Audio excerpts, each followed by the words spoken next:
Muy buenos días, bienvenidos al primer repaso a la actualidad del día aquí en Negocios Televisión. Arranca la mañana de jueves, arranca sin lugar a dudas la cuenta atrás para lo que van a ser los datos claves y determinantes de esta semana, sobre todo mirando a la primera economía del mundo. Ayer las vacantes de empleo arrojan esa desaceleración del mercado laboral y seguimos avanzando en lo que va a ser una semana clave en cuanto a la lectura de ese mercado laboral, de ese estado de la economía americana que resulta clave. ADP de empleo falta y este viernes ese informe de nóminas no agrícolas determinante para Jerome Powell, el informe de empleo del mes para ver cuál va a ser el alcance del recorte de tipos en la reunión del 18 de septiembre. Recordemos que Wall Street arrancaba el mes con susto el martes, ese día 3 de septiembre, en el que revivía los miedos justo de un mes antes por la debilidad de los datos manufactureros, aunque ayer los pedidos industriales daban un respiro a esa parte de la manufactura en los Estados Unidos, aunque los datos de esas vacantes de empleo afectaban y mucho. Wall Street avanza en las caídas, las extiende, no del alcance que veíamos el martes, pero sí acumula ya 4 caídas en las últimas 5 jornadas de negociación. El S&P 500 ha caído. También lo hemos visto en los principales índices neoyorquinos y a esta hora los futuros americanos siguen apuntando a debilidad y a retrocesos para afrontar esta jornada del jueves. De hecho, lo hemos visto en los mercados en detalle. Hemos visto cómo las bolsas caen y, sin embargo, los bonos del Tesoro han estado subiendo justo tras esos últimos datos que sin lugar a dudas son los que están en el punto de mira, porque Jerome Powell, el jefe de la Fed, lo dijo precisamente en esa sesión de Jackson Hole en agosto. No va a permitir la caída del mercado laboral. Confirmaba así el recorte de tipos y, por supuesto, trataba de sofocar el miedo a esa recesión, a esa cotización que llevaba a hundir las bolsas el 5 de agosto por el decepcionante dato del informe de empleo justo de hace un mes. Es precisamente ese el escenario que los mercados han vuelto a cotizar en el arranque de este mes de septiembre, aunque a esta hora es algo más sosegado el movimiento. En la resaca de las últimas horas lo que hemos conocido es el diagnóstico que ha puesto sobre la mesa el libro beige de la Fed, ya saben, ese diagnóstico en el que se divide la economía americana en los distintos distritos y la lectura es una desaceleración económica, pero una situación del mercado laboral estable en general, aunque hay unas grandes diferencias dependiendo de lo que están siendo los distintos distritos. Por una parte, señalan cómo hay informes que apuntan que las empresas ocupan solo los puestos necesarios, reducen horas y turnos o reducen los niveles generales de empleo debido al desgaste. Lectura también dispar en cuanto al crecimiento de los distintos distritos en la economía estadounidense y la lupa, por tanto, en cuál va a ser la decisión de la Reserva Federal 18 de septiembre. Recordemos la fecha clave de este mes, una vez que se publique este informe de empleo este viernes, día 6 de septiembre. En las últimas horas, Rafael Bostic, la Reserva Federal, introducía las voces más llamativas, señalando lo que es la advertencia, el temor al impacto, al golpe que podría generar alargar durante demasiado tiempo este horizonte de tipos restrictivos durante demasiado tiempo, advirtiendo de cómo podría tener ese impacto, ese golpe en la economía que hasta ahora se ha querido evitar y que precisamente dice ahora mismo que el riesgo podría ser efectivamente que perjudicase a lo que es el empleo. Y recordemos que, igual que el Banco Central Europeo solo vigila la estabilidad de los precios, lo relacionado con la inflación, la Fed, el de Estados Unidos, mira la inflación y también esa máxima calidad del empleo, máxima estabilidad en el empleo. Sin lugar a dudas, los datos van a ser claves esta mañana, los mercados van a estar pendientes a ese informe también ADP de empleo y, por supuesto, muy pendientes de cómo se mueva el mercado en la jornada de este jueves. Y en cuanto a los grandes temas que siguen alimentando la mañana, de última hora la atención está puesta en Oriente Medio, después sobre todo de que Israel haya vuelto a dibujar un escenario, negociar el control de la frontera de Gaza, esa que linda con Egipto, y tras las declaraciones que ha hecho su ministro de Relaciones Estratégicas a Bloomberg Televisión, y en el que sin lugar a dudas lo que ha puesto de relieve es que ahora mismo es vital que las tropas israelíes estén en esta zona para evitar que en esa ansiada tregua que se negocia, que está sobre la mesa, los militantes de Hamás, del movimiento de resistencia islamista, la aprovechen para rearmarse, porque el objetivo de Israel sigue siendo acabar con Hamás. El objetivo es claro, Netanyahu lo ha dicho en las últimas horas, e Israel sigue mirando a esa destrucción de Hamás mientras continúa con la guerra frente a los militantes de Hamás, que se desencadenaba tras los ataques sorpresivos de Hamás contra Israel del 7 de octubre. Y por supuesto, importante todo lo que gira a esta hora, en esta cuenta atrás, de cara a las elecciones presidenciales en Estados Unidos y lo que han sido los movimientos de Estados Unidos, sobre todo tratando de impedir lo que ha denunciado, lo que ha puesto sobre la mesa, que sería un plan urdido por Rusia para desplegar desinformación y tratar de interferir en las elecciones presidenciales. En este marco, atención, porque en las últimas horas ha llevado confiscamiento de páginas, de sitios web, acusando a Rusia precisamente de estar detrás de esos sitios web, tratando de interferir, tratando de introducir desinformación en ese esfuerzo, una vez más, en el que se vigila al gobierno de Vladimir Putin y lo que podría ser su huella de cara a las elecciones de Estados Unidos. Son medidas drásticas. Washington las está tomando, señalando precisamente lo que sería ese urdimiento de un plan por parte de Moscú, y que se ha llevado ahora mismo con lo que está siendo la intervención, la confiscación de sitios web, y que además ha llevado incluso a lo que ha sido a la acusación por parte de Estados Unidos a varios empleados de la cadena Rusia RT de llevar a cabo una ofensiva con los intentos de influir en las elecciones presidenciales. Presenta cargos la administración americana de lavado de dinero contra 2 empleados de esa cadena rusa, y por lo tanto la mirada muy puesta en lo que está siendo la vigilancia y el punto de atención puesto de Washington sobre Moscú. En este escenario, por cierto, en las últimas horas, encuentros. Un viceconsejero de la Casa Blanca se ha reunido en Kiev, en la capital ucraniana, con Volodymyr Zelensky, tras la intensificación de los ataques en los últimos días, y en los que habría marcado las prioridades de la guerra para Washington, para Estados Unidos, en lo que va a ser la recta final del mandato de Joe Biden, y que ha sido sin lugar a dudas el gran punto de atención en ese encuentro de las últimas horas. Y por supuesto, todo esto en un contexto que no deja de alimentarse y que no deja de vigilar a cada uno de los elementos que está cotizando el mercado y cada uno de los grandes aspectos de la política internacional. Clave, un mercado que sin lugar a dudas ahora mismo está mirando muy de cerca las tensiones y lo que es la cuenta atrás, esa desaceleración del crecimiento, y lo que pasa con el mercado laboral, porque será ahí el punto de mira en el que centre su atención Jerome Powell.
7:10 de la mañana. Seguimos avanzando en este primer repaso de la actualidad del día aquí en Negocios Televisión y con el protagonismo puesto en un mercado que, sin lugar a dudas, espera y aguarda a los grandes datos del mercado laboral de Estados Unidos esta semana, porque ahí será donde ponga la mirada Jerome Powell, la Reserva Federal, el próximo 18 de septiembre. En las últimas horas, a última hora de la jornada de ayer,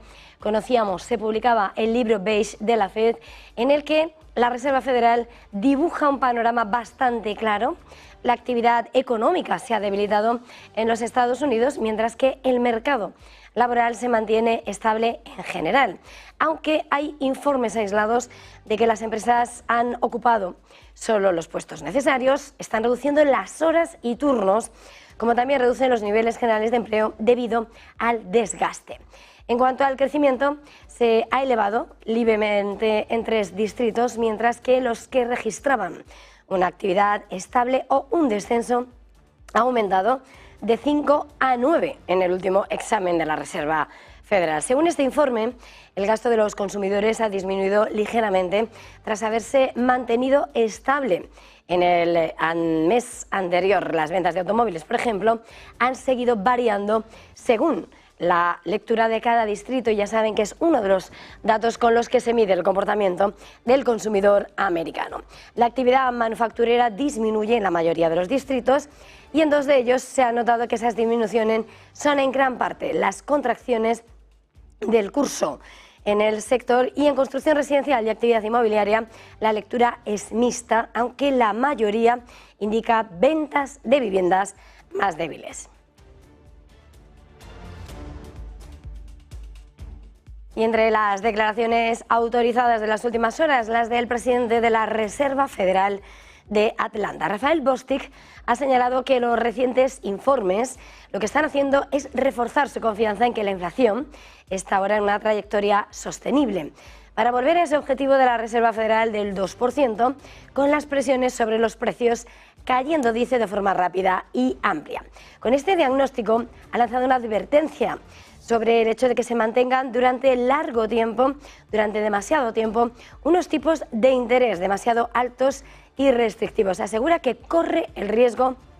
de perjudicar demasiado al empleo. Recordemos que el mandato de la Fed no solamente vigila la inflación, sino también la máxima, lo que es el mercado laboral. Dice Raphael Bostic que supondría un riesgo, unos tipos de interés demasiado altos, que podría generar perturbaciones del mercado laboral, que podrían infligir un dolor y un sufrimiento innecesario. Jerome Powell, recordemos, el jefe de la Fed, ha dejado claro que el Banco Central de Estados Unidos tiene intención de recortar el tipo de interés de referencia desde el 5,25, 5,5%, a la horquilla actual, donde lleva más de un año en la reunión que termina el 18 de septiembre. La incógnita, si será de 1/4 o de medio punto porcentual.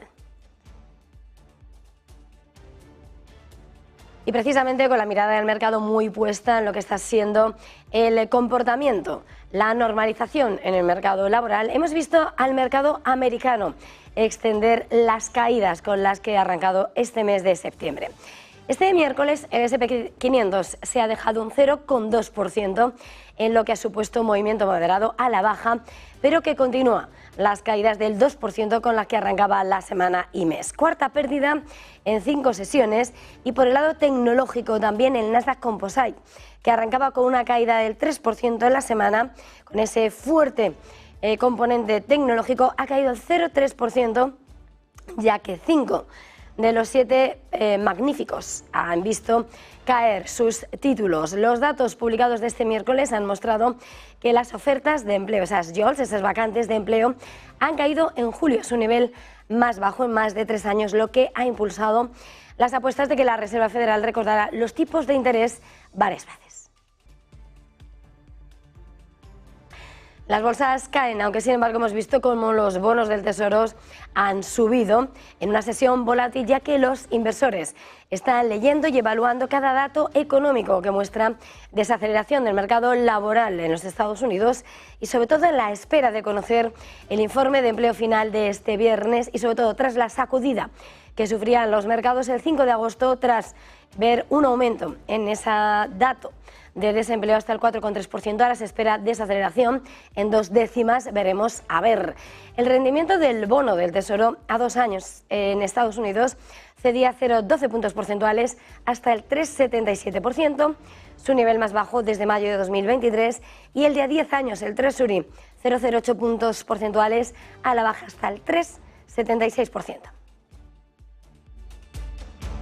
Y si miramos a los protagonistas con nombre propio, hemos visto cómo Nvidia, la gigante de semiconductores de la IA, que se desplomaba un 10% en el arranque semanal, ha negado haber recibido una citación del Departamento de Justicia estadounidense por preocupaciones antimonopolio, una cuestión que hacía que además extendiera las caídas que sacudían más allá de las turbulencias al mercado en general. Según fuentes de la compañía, la CNBC, la propia Nvidia ha consultado al Departamento de Justicia estadounidense y asegura que no les han enviado ninguna citación. Sin embargo, asegura que estarán encantados de responder a cualquier pregunta que los reguladores puedan tener sobre su negocio. La consulta llegaba después de que, tal y como les contamos, Bloomberg informase de que Nvidia había recibido una citación judicial, lo que provocó que sus acciones cayeran en las operaciones posteriores al cierre. Las acciones de fabricante de chips ya habían perdido casi ese 10% durante la sesión del martes y se veían sacudidas por esta otra cuestión, como les venimos contando, y eso que no se especificaba la razón. Nvidia tiene más del 80% del mercado de chips de inteligencia artificial para centros de datos, según las estimaciones de la industria. Mirando al mercado a esta hora, por supuesto, clave también lo que está pasando en el mercado asiático, en una jornada en la que estamos viendo cómo las caídas se siguen extendiendo. Este mes de septiembre, el Hansen de Hong Kong retrocede un 0,53% en un momento en que la mirada está sobre las expectativas de las grandes casas de análisis, de las gestoras, sobre el mercado chino. JP Morgan acaba de cambiar su recomendación sobre la bolsa china. El banco estadounidense ha reducido su recomendación de las acciones de sobreponderar a neutral. Se suma así a UBS y Nomura en la reciente rebaja de la exposición a China y sobre todo de cara antes de las elecciones de Estados Unidos. Y en cuanto a los grandes asuntos que a esta hora de la mañana despierta la atención en geopolítica, Israel está abierto a negociar el control de la frontera de Gaza con Egipto después del fin de la guerra con Hamás, aunque defiende e insiste en la importancia de asegurarse de que jamás los terroristas islamistas no se rearmarán. El ministro de Asuntos Estratégicos, Ron Dermer, ha declarado a Bloomberg Televisión que Israel debe mantener tropas allí por ahora para evitar que el movimiento islamista se vuelva a armar durante ese periodo de tregua que se está proponiendo y sobre el que se está negociando desde hace meses. Dice que la cuestión del control de Israel sobre el corredor de Filadelfia es una de la media docena de disputas que están precisamente retrasando un acuerdo de alto el fuego entre ambas partes. Estados Unidos, Qatar y Egipto han estado negociando, intentando impulsar un acuerdo entre las dos partes durante varios meses sin éxito.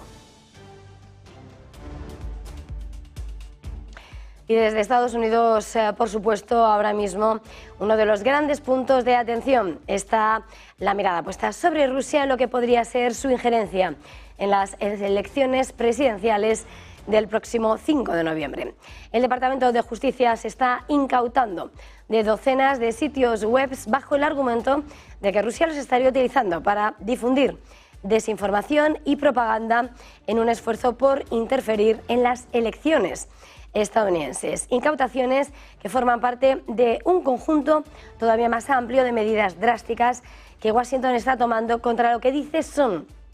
intentos de Moscú de interferir. También señalan y denuncian cómo Estados Unidos está nuevamente centrado en Rusia, a la que se le acusó de interferir en las elecciones de 2016. El Departamento de Justicia ha acusado este miércoles a Moscú de crear un plan para difundir de forma encubierta propaganda del gobierno ruso con el objetivo de influir en los votantes, frenar el apoyo mundial a Ucrania e impulsar los intereses prorrusos. Las autoridades están confiscando 32 dominios de Internet por violar leyes de lavado de dinero y marcas registradas. Y en este ámbito de cuestiones, Estados Unidos ha acusado en las últimas horas a empleados de la cadena rusa RT de llevar a cabo una ofensiva contra intentos de influir en las elecciones presidenciales. Bajo este paraguas ha presentado cargos de lavado de dinero contra 2 empleados de esta cadena estatal rusa, por lo que las autoridades señalan que esto se enmarca en un plan para contratar a una empresa estadounidense y producir contenido online para influir en las elecciones de este año. Los funcionarios del Departamento de Justicia dicen que los 2 empleados utilizaron empresas fantasma y personalidades falsas para pagar $10 millones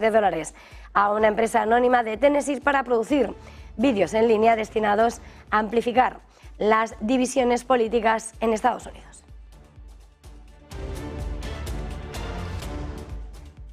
Y con la mirada puesta en Ucrania, el viceconsejero de la Casa Blanca se ha reunido en las últimas horas con el presidente ucraniano. Reunión con Zelensky en Kiev, en la capital del país, con John Finner, en el que ese encuentro en el que han asistido otros funcionarios, el objetivo giraba en torno a trazar y señalar cuáles son las prioridades, las principales prioridades en la guerra de Ucrania para el resto del mandato de Joe Biden, según han informado funcionarios estadounidenses. Las conversaciones habrían incluido una reunión de 90 minutos con oficiales militares ucranianos para discutir el estado de la guerra y la estrategia de cara al futuro.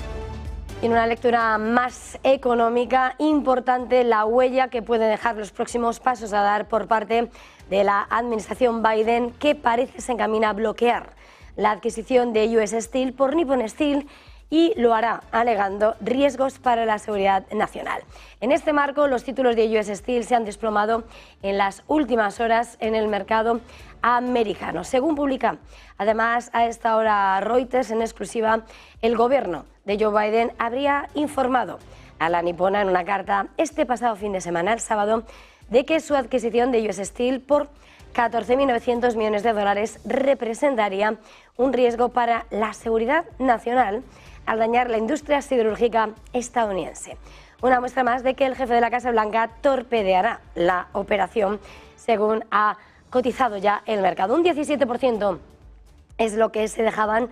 los títulos de la siderúrgica estadounidense después de que Washington Post adelantase que Biden se estaba preparando para bloquear el acuerdo de las acciones de US Steel. Han caído un 41% este año. Y más allá de la intención de Biden, ya los candidatos, tanto la demócrata Kamala Harris como el republicano Donald Trump, aspirantes a la Casa Blanca, también se oponen a esta operación. Y en el marco internacional clave, debilidad en el mercado canadiense. El primer ministro Justin Trudeau ha sufrido un golpe inesperado cuando el partido que le ayudaba a mantenerse en el poder a su gobierno liberal minoritario le ha retirado su apoyo, obligándole a intentar buscar nuevas alianzas para gobernar. Trudeau ha prometido seguir gobernando e impulsar programas sociales, al tiempo que ha descartado los rumores de unas elecciones anticipadas después de que el líder del izquierdista Nuevo Partido Democrático, Jagmeet Singh, dijera que rompía el acuerdo alcanzado entre ambos en 2022.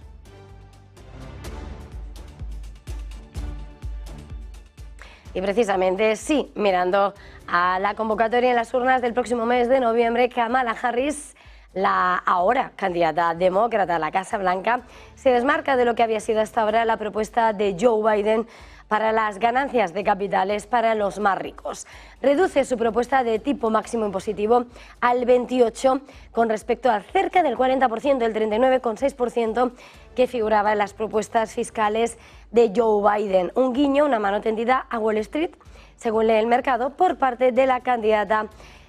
demócrata. Kamala Harris propone ahora ese 28%, suavizando una de las cifras centrales de las propuestas de Biden. Y por supuesto aquí en las últimas horas se confirmaba lo que ya era un rumor a voces. El presidente del Gobierno, Pedro Sánchez, ha propuesto y sin concertar, sin acordar con el Partido Popular, que se muestra muy crítico, acusa al Gobierno de intervenir en las instituciones, propone a José Luis Escrivá como nuevo gobernador del Banco de España y asegura que con su nombramiento, el hasta ahora ministro para la transición digital, se alcanza un gran gobernador y la economía española sale reforzada y con nuevo prestigio a nivel europeo e internacional. Valoración por parte del presidente del Gobierno frente a las férreas críticas del líder de los partidos de la oposición y de las críticas del Partido Popular. El ministro de Economía, Carlos Cuerpo, era quien avanzaba que el Gobierno procederá en las próximas semanas a renovar tanto el cargo de su gobernador del Banco de España como los puestos que todavía quedan vacantes en el Consejo de Gobierno. Relevo, por tanto, también en los asientos del Consejo de Ministros, y el presidente ha señalado que Óscar López, hasta ahora su mano derecha, va a ser el nuevo ministro de Transformación Digital tras el nombramiento de Escrivá como gobernador del Banco de España. Y en este contexto importante también mirar a esta hora lo que está siendo la mirada a lo que está pasando en los totalitarismos que se van extendiendo por el mapa. Hermann Tertsch y Jorge Martín Frías, en representación de Vox, están en Buenos Aires en el tercer encuentro regional del Foro de Madrid. Desde allí animan a combatir los totalitarismos que se han contagiado desde algunos países de Hispanoamérica a Europa y a España más concretamente. Aseguran que es el momento del cambio de era y que hay que posicionarse y luchar por la libertad. Foro de Madrid está luchando también por Europa, porque todo lo que es la toxicidad del narcocomunismo saltó el Atlántico, y lo saltó con Zapatero, lo saltó en el 2004 cuando llega Zapatero al poder y llega el señor Hugo Chávez Frías como primer visitante oficial, el primer jefe de Estado que visita España. A partir de entonces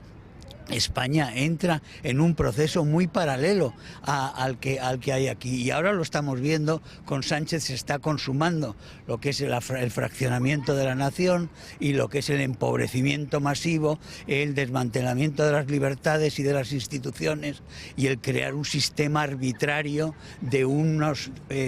delincuentes y de un gobierno realmente delincuente que actúa por pura arbitrariedad y a puro capricho,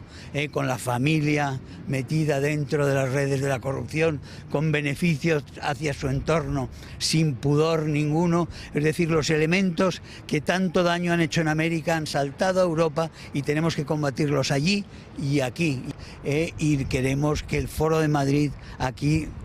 demuestre otra vez lo que es la carga de esperanza de que estamos en un cambio de era, de que ese pulso entre las dos fuerzas, entre el bien y el mal, entre la verdad y la mentira, entre la miseria y el resentimiento y la prosperidad y la ambición, la buena ambición de crecimiento y de mejora para la sociedad. Eso es el ejemplo que tenemos aquí, que es la libertad hacia la prosperidad, y por eso venimos a hacer un homenaje también.